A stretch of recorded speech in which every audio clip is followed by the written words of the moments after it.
श्री शिवाय नमस्तु भयम। दोस्तों, जैसा कि आप सभी लोग जानते हैं कि 2 जून 2026 यानी मंगलवार को पड़ रही है पुरुषोत्तम मास की अधिक मास ज्येष्ठ कृष्ण पक्ष द्वितीया तिथि। और दोस्तों, यह वह तिथि है जो पुरुषोत्तम मास में पड़ने वाली सबसे बड़ी तिथि है, क्योंकि यह मंगलवार के दिन पड़ रही है और इसका बहुत ही बड़ा और विशेष महत्व होता है। पूज्य गुरु जी ने कहा है कि अगर कभी भी मौका लग जाए और पुरुषोत्तम मास की द्वितीय तिथि मंगलवार को पड़ जाए तो आप लोगों को एक छुटकी काला तिल वाला उपाय तो अवश्य ही करना चाहिए।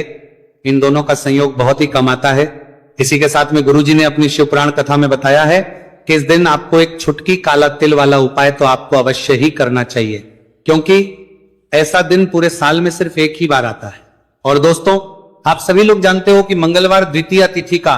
अगर सबसे बड़ा कोई उपाय है तो वह एक छुटकी काला तिल वाला उपाय है। तो दोस्तों, मंगलवार द्वितीय तिथि के दिन आप लोगों को इस एक छुटकी काला तिल वाला उपाय को जरूर करना है। बहुत सारे लोग होंगे जिन लोगों ने इस उपाय को ना किया हो, मतलब पूरा साल निकल गया, उन्होंने किसी भी दिन इस छुटकी काला तिल वाला उपाय को ना किया हो। पर दोस्तों, आपके पास एक आखिरी मौका बचा हुआ है जो कि 2 जून मंगलवार द्वितीय तिथि के दिन है। इस दिन आप लोगों को इस वाले उपाय को जरूर कर लेना है। भले ही आपने पूरे महीने भर इस उपाय को ना किया हो, पर अगर आपने इस महीने के मंगलवार द्वितीय तिथि के दिन अगर इस वाले उपाय को कर लिया तो आपको इस उपाय को करने का वह फल मिलेगा जिसकी आपने कभी कल्पना भी नहीं करी होगी। इसीलिए आप लोग इस वाले उपाय को एक बार जरूर कर लेना है, ताकि आप लोगों के हाथ से यह मौका न जा सके और आपको इस उपाय को करने का फल मिल सके। दोस्तों, यह उपाय पंडित जी ने अपनी अभी की ही श्री शिव महापुराण की कथा में बताया है। उपाय को आज हम आपको बहुत अच्छे से समझाने वाले हैं। इस वीडियो को देखने के बाद इस उपाय को समझने के लिए आपको कोई और वीडियो को देखने की जरूरत नहीं पड़ेगी। तो चलिए दोस्तों, उपाय को शुरू करते हैं। देखिए,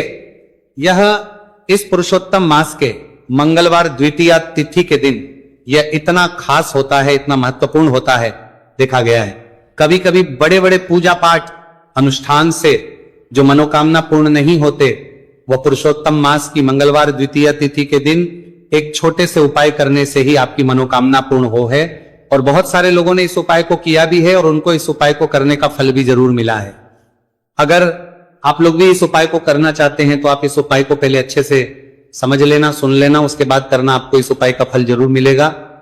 और इस उपाय को कर लेने से आपके घर में चाहे किसी भी प्रकार की दुहक और समस्या क्यों ना चल रही हो, आपको उसका कारण भी नहीं पता है कि भाई ये समस्या किस कारण से चल रही, उसका कुछ भी कारण हो सकता है, जैसे पितृ दोष हो सकता है या किसी भी तरह का मंगल दोष भी हो सकता है। तो इस दिन आप लोगों को ये वाला उपाय कर लेना है। ये एक ऐसा उपाय है जिस उपाय को अगर किसी विशेष दिन पर किया जाए तो भाई उस विशेष दिन का जो है वह तो हमें मिलता ही मिलता है, पर हमने उस दिन पर इस उपाय को किया है तो हमें उससे भी बड़ा फल मिलता है, और फल बहुत जल्दी मिलता है, क्योंकि आप इस उपाय को बहुत ही बड़े और विशेष दिन पर रहे हो। तो चलिए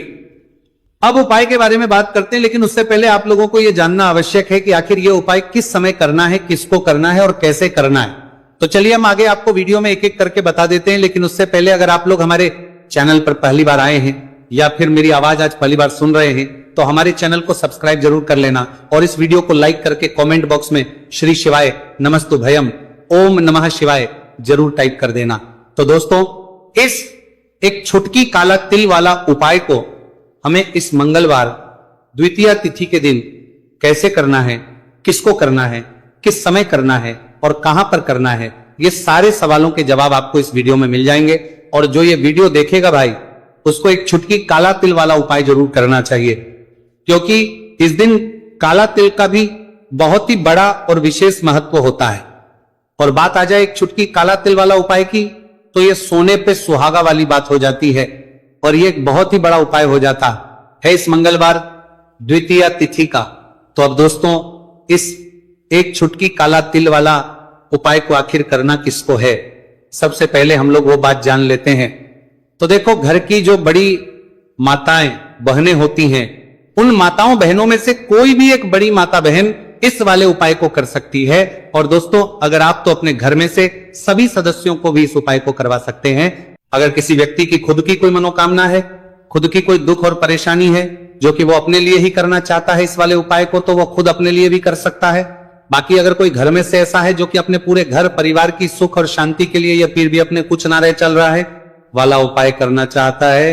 तो भाई वो भी कर सकता है, उसमें भी कोई दिक्कत वाली बात नहीं है। कहने का मतलब है कि इस उपाय को हर एक सदस्य भी कर सकता है और पूरे घर परिवार के सदस्य के लिए घर की बड़ी माताओं बहनों में से कोई एक माता बहन भी कर सकती है। माताएं बहनें अगर घर में उपस्थित ना हो या वो यह वाला उपाय ना कर पा रही हो, तो फिर घर का कोई बड़ा सदस्य भी इस एक छुटकी काला तिल वाला उपाय को कर सकता है, चाहे फिर वो पुरुष ही क्यों ना हो, उसमें कोई भी दिक्कत वाली बात नहीं है। उसके बाद में दोस्तों जो अगला प्रश्न निकल आता है वो ये आता है, इस उपाय को लेकर के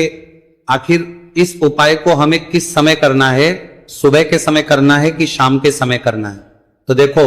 इस वाले उपाय को आप लोग सुबह के समय भी कर सकते हो और शाम के समय प्रदोष काल में भी करना है सकते हैं। अब अगर आप पूछो कि भाई सबसे उत्तम समय कौन सा रहेगा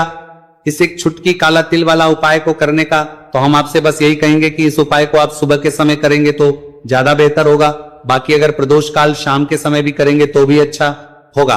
उसमें कोई भी दिक्कत वाली बात नहीं है। तो अब दोस्तों जो अगली सबसे बड़ी और महत्वपूर्ण बात आती है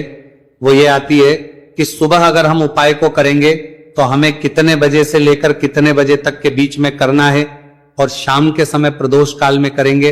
तो हमें कितने बजे से लेकर कितने बजे के बीच में करना है। तो देखो, सुबह जितनी जल्दी हो सके आप उपाय को करने की कोशिश करना कि अगर किसी कारणवश लेट भी हो जाओ,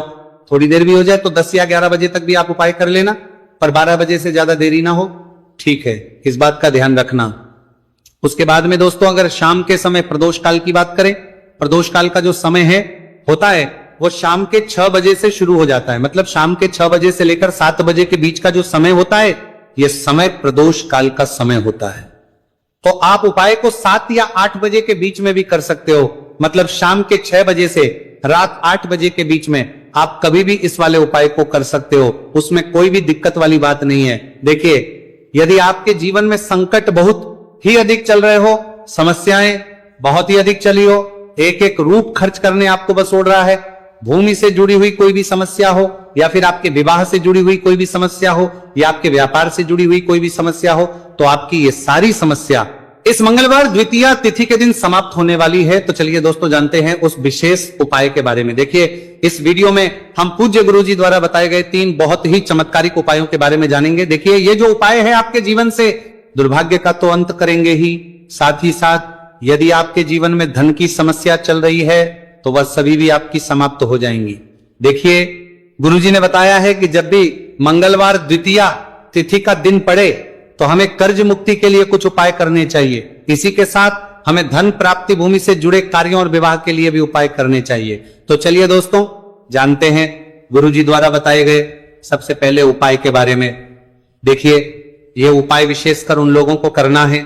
जिनकी भूमि से जुड़ी कोई भी समस्या चल रही हो, यानी कि उनकी भी जमीन से जुड़ी हुई समस्या चल रही है, यानी कि जो लोग मकान खरीदना चाहते हैं, या फिर उनका खेत से जुड़ा कोई भी केस चल रहा है, या फिर जिनके भी विवाह में विलंब हो रहा है, या फिर जिन भी लोगों के जीवन में कर्ज बहुत ही अधिक बढ़ने लगा है, कर्ज जो है वो चुका नहीं पा रहे हैं, तो गुरुजी ने कहा है कि ऐसे लोगों को यह उपाय करना चाहिए। देखिए, इस उपाय के लिए आपको थोड़े से काले तिल ले लेने,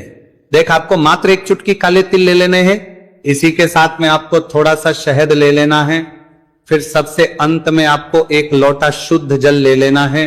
तांबे के पात्र के अंदर आपको अपने घर से शुद्ध जल ले लेना है और इन सभी सामग्रियों को आपको लेकर के पहुंच जाना है भगवान शिव के मंदिर में। देखिए, पूज्य गुरुजी ने बताया है कि इस उपाय को आप सुबह से लेकर के शाम तक किसी भी समय में कर सकते हैं। देखिए, मंदिर पहुंचने के आप जो काले तिल लेकर के गए थे उनमें आपको थोड़ा सा शहद लगा लेना है। देखिए, आप जो शहद लेकर के आए हैं उस शहद में आपको यह काले तिल अच्छे से डुबो देना है और शहद से युक्त ये जो काले तिल हैं इन्हें आपको शिवलिंग पर अर्पित कर देने हैं, या फिर आपको शिवलिंग के चारों तरफ अच्छे से काले तिल का लेपन कर देना है। पूज्य गुरुजी ने बताया है कि लेपन करते समय यदि आपके जीवन में कर्ज से जुड़ी समस्याएं चल रही हैं, लेपन करते समय आपको आर्यन मुक्तेश्वर महादेव का स्मरण करना है, या फिर आपके जीवन में विवाह से संबंधित या फिर जमीन से संबंधित कोई भी समस्या चल रही है तो फिर आपको मंगलेश्वर महादेव का स्मरण करना है। इसके बाद जो आप जल लेकर के आए हैं उसे आपको धीरे धीरे शिवलिंग पर अर्पित कर देना है तथा आपको लगातार शिव महापुराण के मूल मंत्र श्री शिवाय नमस्तुभयम इस मंत्र का जाप करते रहना है। पूज्य गुरु जी ने बताया है कि सिर्फ एक मंगलवार द्वितीया तिथि यह उपाय करके देखना और आप स्वयं देखेंगे कि 2 से 3 महीने के अंदर आपके जीवन से जुड़ी हुई जो भी